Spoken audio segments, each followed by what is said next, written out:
आज होली है। पूरे प्रदेश वासियों को उत्साह और उमंग के इस पावन पर्व की,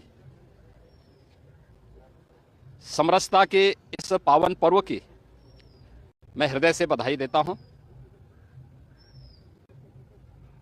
हजारों वर्षों की इस विरासत को संरक्षित करके भारत की ऋषि परंपरा ने, पूर्वजों ने जिस थाती को सौंपा है, उसको वर्तमान पीढ़ी उसी उमंग और उत्साह के साथ आगे बढ़ा रही है।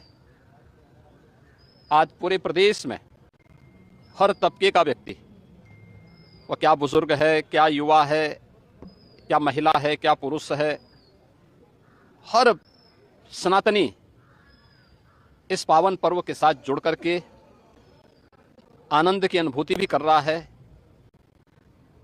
अगर कहीं कोई मनमुटाव, बैर भाव किसी भी स्तर पर रहा हो, उसको समाप्त करके समरस समाज की स्थापना की दिशा में एक नए प्रयास को आगे बढ़ा रहा है। वास्तव में उत्सव का यह पर्व, उमंग का यह पर्व तब आता है जब शांति होती है, सौहार्द होता है, सुरक्षा का भाव होता है, एक विश्वास होता है। और उत्तर प्रदेश और पूरा देश आज इस विश्वास के साथ आगे बढ़ा है। एक नया भारत का दर्शन हो रहा है। एक नए भारत, जो विकसित भारत बनने की दिशा में अग्रसर हुआ है, आज प्रधानमंत्री मोदी जी के नेतृत्व में मजबूती के साथ विरासत और विकास की प्रक्रिया का हिस्सा बना है। ये हम सब इस बात पर गौरव की अनुभूति कर सकते हैं कि हमें आज़ादी के अमृत काल में प्रधानमंत्री मोदी जी जैसा एक यशस्वी मार्गदर्शक और नेतृत्व प्राप्त हुआ है, जिनके नेतृत्व में भारत विकसित भारत और आत्मनिर्भर भारत की इस परिकल्पना को साकार कर रहा है। उत्साह और उमंग के साथ ये पर्व और त्यौहार आज आनंद के साथ आगे मनाए जा रहे हैं। हम सभी मिलकर के समरसता के इस पावन पर्व को इसी उमंग और उत्साह के साथ अनंत काल तक आने वाली पीढ़ियां इस पर्व और त्यौहार को ऐसे ही आयोजित करती रहे, मैं इसकी बधाई देता हूं।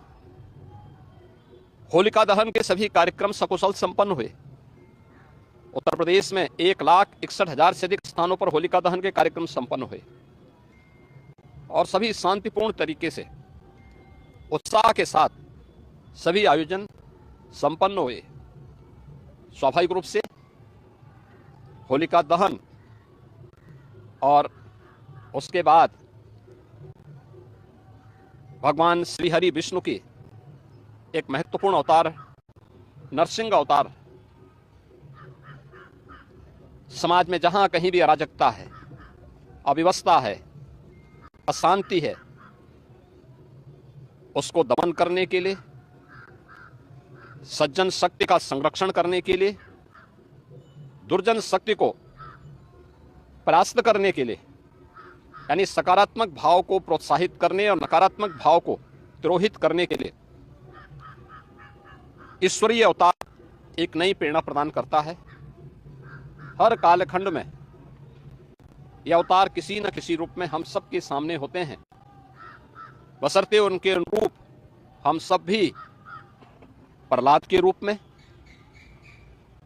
कहीं सबरी के रूप में, कहीं हनुमान के रूप में, कहीं अर्जुन के रूप में अपनी भूमिका को ईमानदारी पूर्वक निर्वहन करेंगे तो सकारात्मक शक्तियां मजबूत होंगी, नकारात्मक ताकतें परास्त होकर के पराभव की ओर अपने आप ही जाएंगे।